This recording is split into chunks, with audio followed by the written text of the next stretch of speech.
ज्या प्रकारे दिसा सालियांसाठी न्यायाची मागणी होत आहे, तसंच पूजा चौहानला पण न्याय मिळायला पाहिजे. एक वंजारी समाजाची एक गरीब घराची मुलगी होती, पूर्ण पुरावे होते, तिचे मर्डरचे पूर्ण पुरावे होते, कोणते मंत्रीसोबत संबंध होते, काय काय होता, सगळं काही त्यावेळे सगळ्यांचे समोर आला होता. मीडियावरती आज पण आहे, तरी पण तिला न्याय भेटला नाही.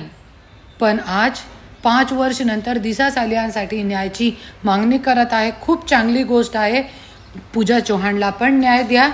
आणि जरी नाही दिला, आणि असं मला माहीत पडलं होतं की चित्रा वाघ ताईने पण खटला टाकलेला आहे, ज्याच्यामध्ये त्यांनी माघार घेण्याची ॲप्लिकेशन दिली होती. पण काही गोष्ट नाही, मी पण आहे, जरी माघार पण घेतली तर स्वराज्य शक्ती सेनाच्या माध्यमातून मी लवकरच लवकर हायकोर्टामध्ये ते CBI चौकशीची मागणी करणार आहे. आणि पूर्ण पुरावेसहित लवकरच लवकर मी याच्यावरती पूर्ण पत्रकार परिषद घेणार आहे. पूजा चौहानला न्याय मिळाला पाहिजे. जय हिंद, जय महाराष्ट्र. धन्यवाद.